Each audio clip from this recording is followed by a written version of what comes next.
Je vais vous présenter mon programme pour apprendre votre propre vocabulaire par cœur, mais aussi des définitions, des verbes irréguliers, des scripts d'oraux et tout ce que vous voulez. Pour cela, vous aurez un onglet liste pour créer vos listes. Vous pourrez même importer une liste trouvée sur Internet. Et dans l'onglet apprendre, vous aurez plein de modes pour apprendre de la façon dont vous préférez. Il existe le mode classique, autocorrection, QCM, relier les mots, texte à trous, mots-clés, réordonner, réécriture, lecture, évaluation, et même un multimode pour combiner les modes entre eux. J'ai fait ce projet sur Scratch, qui est un site et un logiciel permettant de faire de la programmation simplifiée. Pour enregistrer vos listes, vous pouvez soit remix le projet, mais il vous faut un compte Scratch, soit exporter, importer vos listes à chaque fois. Par exemple, en les sauvegardant dans un fichier texte. Soit télécharger le projet sur votre ordinateur, mais il vous faut installer Scratch. Vous trouverez le lien pour installer Scratch dans la description. Si ce programme vous intéresse, je vais maintenant le présenter dans le détail. Pour lancer le programme, cliquez sur le drapeau vert. Il va d'abord falloir créer la liste. Comme vous pouvez le voir, il y a déjà quelques listes présentes. Donc, pour naviguer entre les listes,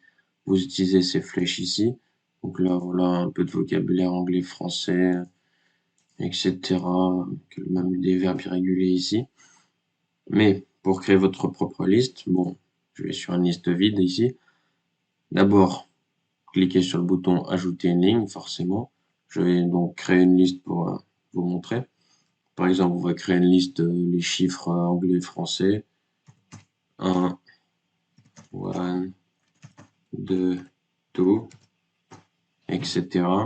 Quand vous avez fini, appuyez sur Entrée sans rien mettre. Ensuite, vous avez d'autres boutons pour faire d'autres actions. Par exemple, modifier une ligne si vous avez fait une erreur, insérer une ligne, supprimer des lignes, voire supprimer la liste entière. Vous pouvez aussi donner un nom à la liste. Par exemple, là, je vais l'appeler les chiffres. Et en cliquant sur le bouton plus, il y aura d'autres options un peu plus avancées, comme par exemple changer le numéro. Donc si je veux inverser par exemple une liste avec une autre. Et il y a aussi un bouton inversion horizontale, donc entre une même égalité, ou inversion verticale pour échanger deux égalités entre elles. Vous pouvez aussi dupliquer des listes, voire les fusionner entre elles, vu que j'ai fait un système où soit avec des virgules, soit avec un tiret, vous pourrez combiner, assembler des listes entre elles comme ça.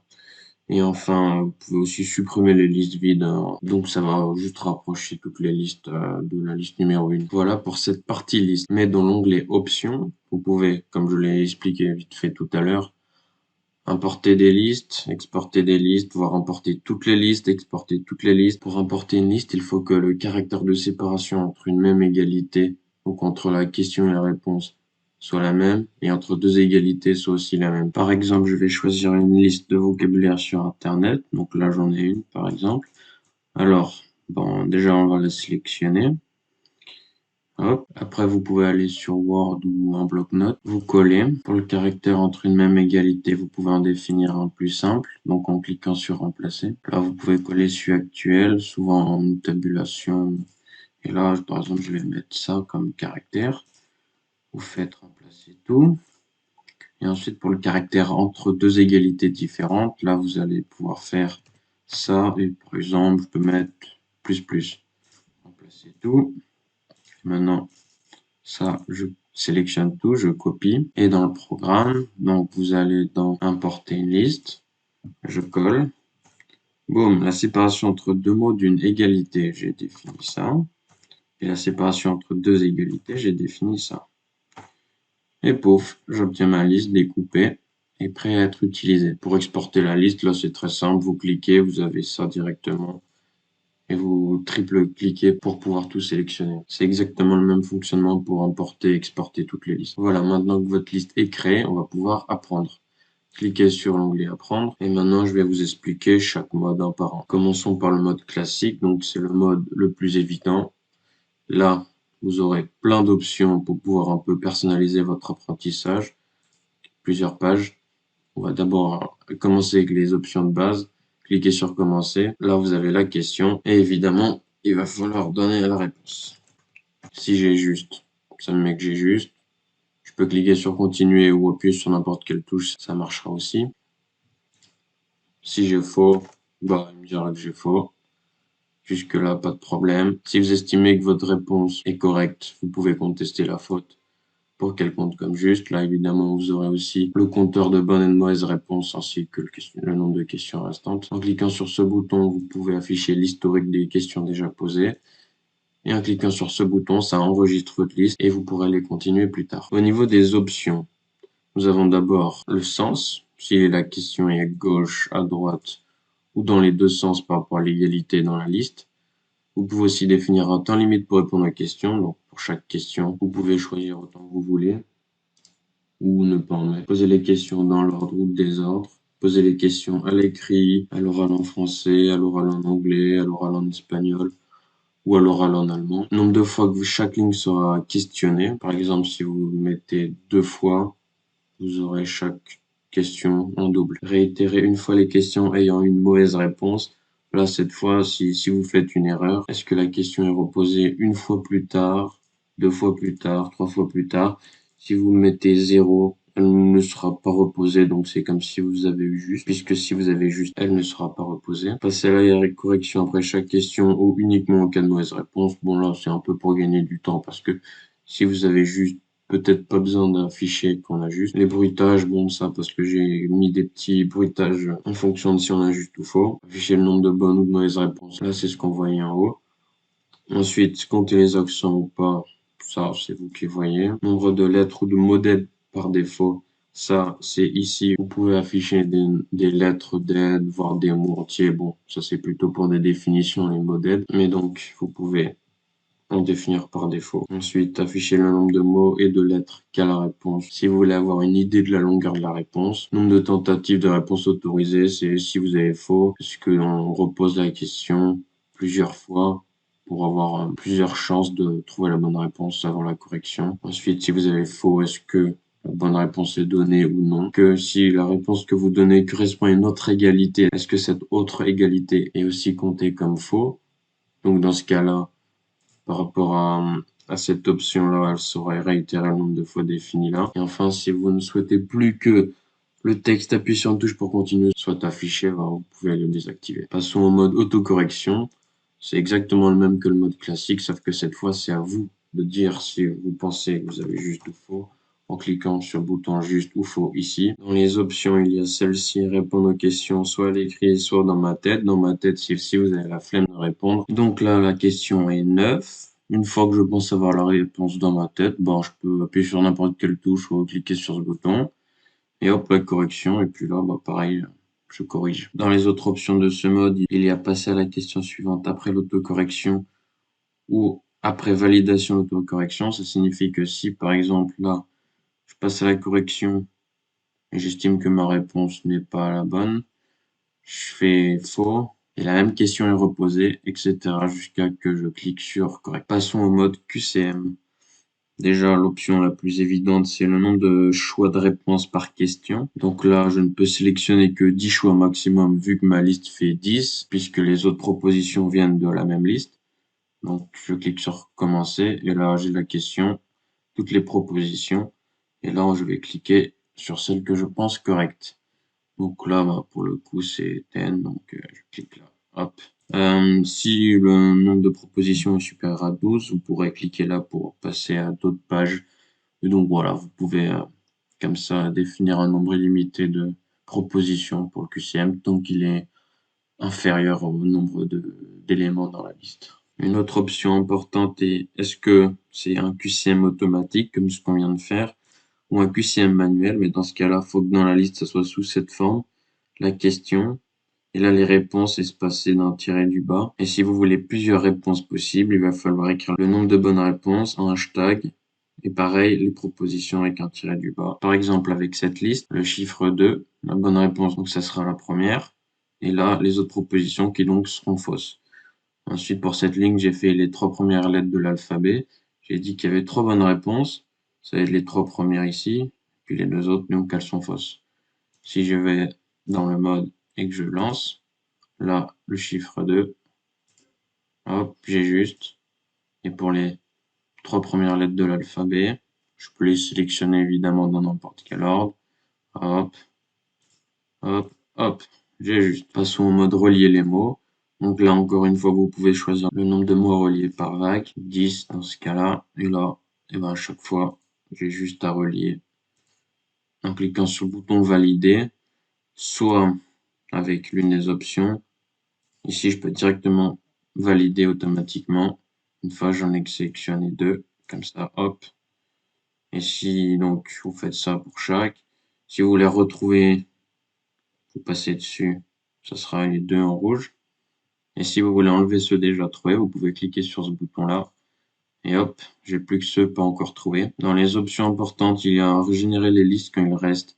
Et là, vous pouvez choisir combien de mots dans la liste avant de passer à la prochaine vague. Par exemple, si je définis 5 mots reliés par vague et régénérer après 4 égalités non trouvées, et ben on a directement, dès que j'en ai relié une, hop, ça régénère. Passons au mode texte à trous. Là, vous aurez le choix entre texte à trous manuel ou texte à trous automatique, on verra juste après.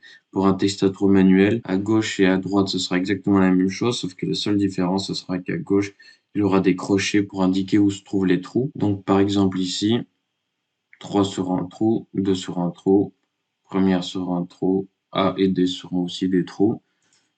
Et donc, on lance. Là, premier trou numéro 1, j'indique quel trou je veux remplir. Donc j'ai le choix là entre 1, 2 et 3 vu qu'il n'y a que 3 trous.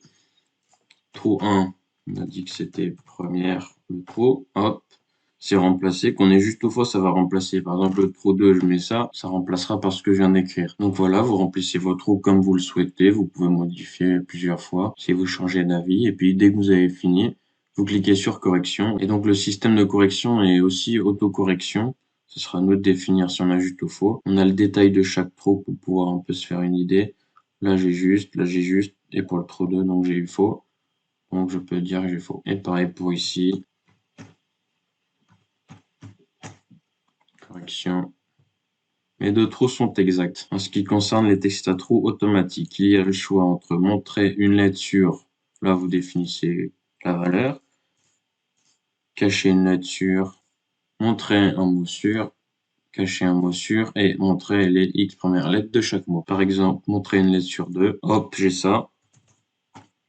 Cependant, ça passera à la correction uniquement quand vous aurez trouvé chaque trou. Donc si vous ne trouvez pas un trou, vous cliquez sur révéler une ligne. Et une fois que tous les trous sont trouvés, ça passera à la correction. Donc cliquez sur redemander plus tard si vous avez eu des difficultés. Passons en mode mots-clés. Donc là, cette fois-ci, il faudra trouver un certain nombre de mots-clés. Par exemple, avec cette liste-là, les 3 premiers chiffres, les mots-clés à trouver seront 1, 2 et 3. 5 premières lettres de l'alphabet A, B, C, D, E. Et donc, je lance.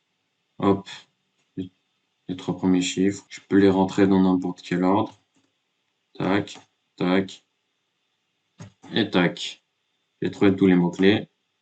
Si je ne trouve plus aucun mot-clé, je peux indiquer un point d'interrogation et ça passera à la correction.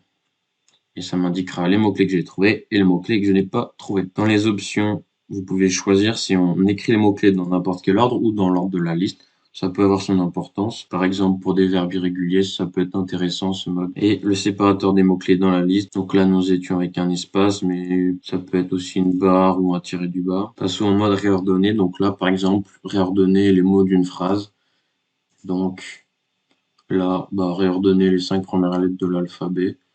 Donc je clique, ça mettra le numéro pour savoir où on en est. Et puis hop. Et évidemment, si c'est pas dans le même ordre. Hop, j'ai faux. Et évidemment, on peut changer de page s'il y a plus de 12 parties. Vous pouvez cliquer sur ce bouton pour recommencer. Et ce bouton si vous trouvez pas que vous voulez directement passer à la correction. Passons en mode réécriture. Donc là, le concept c'est de réécrire l'égalité. Donc là, par exemple, 8 égale à F8. Pouf, donc j'ai bien réécrit. Si on réécrit mal, et ben ça redemande jusqu'à qu'on réécrive bien, sauf si on est bloqué, on peut mettre un point d'interrogation. Et parmi les options, on peut soit réécrire l'égalité entière, soit juste les questions. Et enfin, est-ce qu'on a accès au contenu à réécrire au moment de le réécrire, ou ne pas avoir accès au contenu au moment de le réécrire. Donc ça signifie que là, d'abord, je vois ce que je dois réécrire. Ensuite, j'appuie sur n'importe quelle touche. Hop, ça s'efface. Et là, je réécris, mais en n'ayant plus en visuel ce que je dois réécrire. Le mode lecture, c'est pour se balader dans les égalités. Donc avec ces flèches-là, hop, on se balade et on peut inverser le sens comme ça. Le mode d'évaluation, c'est un peu comme le mode classique, sauf que cette fois, il n'y aura pas une correction après chaque question, mais à la fin. Là, on peut définir combien de questions seront prises au hasard dans la liste. Si on peut aussi définir toute la liste. Et si par exemple 2 questions, je commence, hop, puis là je me trompe, eh bien, j'aurai eu une bonne réponse sur 2. À la fin de chaque mode, vous aurez ce système-là avec chaque égalité et le nombre d'erreurs que vous avez faites sur cette égalité. Passons au multimode. Donc là, c'est pour combiner les modes entre eux. Donc pour chaque égalité, donc qui est affichée ici, on pourra définir son mode. Les flèches ici pour passer à l'égalité suivante. Donc si par exemple ma liste c'est ça, par exemple là avec les égalités qu'on a vues auparavant. Donc je reviens dans multimode. Là, je peux définir ça soit comme un mode classique ou autocorrection plutôt pour les définitions. Là, hop, mode classique, on passe, donc ça passe automatiquement à l'égalité d'après. Mode classique, mot-clé, mot-clé, QCM, texte à trou. Une fois fini, je clique sur continuer. Là, j'ai toutes les options des modes sélectionnés. Donc là, voilà, ça en fait plusieurs pages. Et puis, une fois tout défini, donc on voit bien aussi QCM, j'ai fixé à manuel. Donc après, on clique sur commencer. Là, je tombe sur l'une des égalités texte à trop. Correction, exact. J'ai juste. Hop, je passe sur un mode mot-clé. Bon, voilà, etc. Et enfin, le bouton liste enregistrée pour enregistrer nos listes. Bon, là, j'en enregistre aucune. Donc, je vais par exemple aller dans le mode classique. Hop, je lance. Hop, on va par exemple faire une bonne réponse, une mauvaise réponse. J'enregistre en cliquant ici. Pouf, c'est enregistré. On a joué dans liste enregistrée. Là, j'ai ma liste. On voit bien, on retrouve bien bonne et mauvaise réponse comme j'avais. Je peux supprimer la liste ou tout supprimer. Là, je peux me balader entre les listes enregistrées, j'en ai qu'une. Continuer, encore une fois, les options. Commencer. Là, je retrouve exactement l'état dans lequel j'étais avant d'enregistrer. Et pour finir, dans options, là, on peut changer la couleur des boutons. Et avec ça et ça, c'est pour changer, comme c'est écrit, les décalages, on va dire, avancés. Donc, ces boutons-là. Pour avancer, voilà, dans ce cas-là, c'est de 10 en 10. Mais par exemple, je vais sélectionner 50. Donc là, par exemple, pour le temps, hop, je vais de 50 en 50 secondes. Donc ça permet d'aller plus vite. Et ça marche aussi avec ce bouton-là.